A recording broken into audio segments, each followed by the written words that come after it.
Hello, everyone. It's alongside my colleague, McLean Cannon. I'm Andrew Murray. Lots of activity for the Ducks this week, but first we start off with the Civil War rivalry on the hardwood. Washington really jumps out at me. All their starters from last season left, including one of their best players in school history, and Isaiah Thomas. However, this year, C.J. Wilcox has stepped in and averaged about 20 points a game. They got great play from Abdul Gaddy and Scott Suggs as well. The Oregon Ducks squared off against their rivals, Oregon State, in Game 2 of a crucial three-game series at PK Park. Both teams came into today tied for first in the Pac-12. The game, however, would be dictated by two freshman phenom pitchers. Oregon State's Andrew Moore outpitched fellow freshman Cole Irvin as he gave up just 2 hits and a complete game shutout. Moore, the Eugene native, was recruited by the Ducks, and Coach George Horton said he was just as advertised. Irvin gave up just 2 runs in 7 innings despite battling flu-like symptoms. The game unraveled for the Ducks when Irvin left as the bullpen gave up 7 runs. The Beavers would go on to win 9-0. The Ducks will have to rebound quickly, though, as they play a rubber match of the series tomorrow at noon. For Duck TV Sports, I'm Andrew Murray.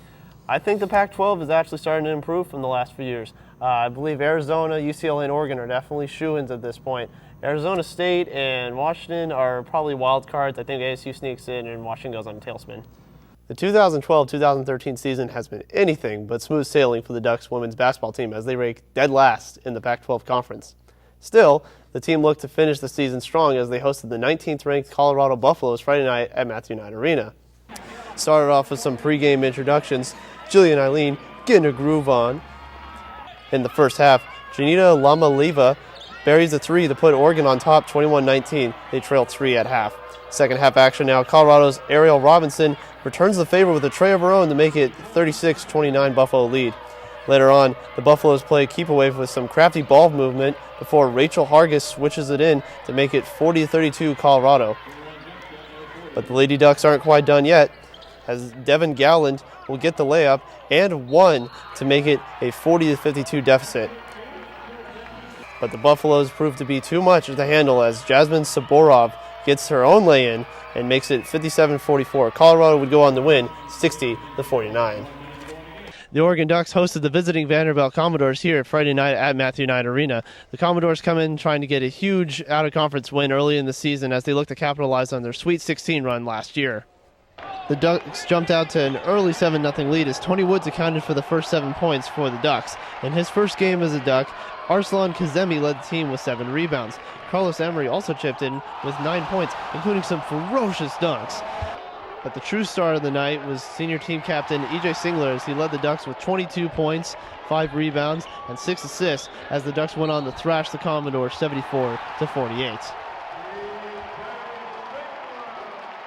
In addition to the Commodore beatdown, Vanderbilt head coach Kevin Stalling was thrown out early in the second half, certainly not helping their chances of coming back. The Oregon Ducks look forward to playing Jacksonville State on Monday. For Duck TV Sports, I'm Andrew Murray. The 14th-ranked Ducks baseball team returned to head coach George Horton's old stomping grounds this weekend to take on the 17th-ranked Cal State Fullerton Titans for a 3-game series. The Ducks struck first with an RBI double from Ryan Healy in the top of the 4th, but the Titans rebounded quickly with a run in the 4th, 3 runs in the 5th, and 4 runs in the 6th as Oregon fell 8-2.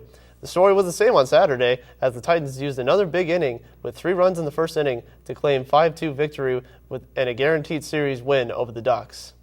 Already off to a great start this season, the Oregon softball team went into this weekend's Citrus Classic in Orlando ranked 10th in the nation. On Friday, the Ducks topped 11th-ranked LSU 10-2 to open the tournament. Kylie Quico and Alexa Peterson each knocked in 2 runs, and starter Jessica Moore pitched a complete game. So with that being said, what is the season outlook for the Ducks? The Ducks have a legitimate shot to win the North this year. They have Washington and Cal and Stanford to go against.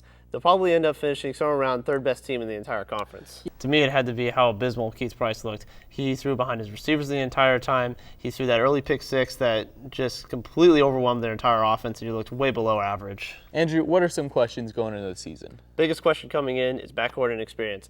They lost Garrett Sim and DeVoe Joseph from last year, 2 senior guards.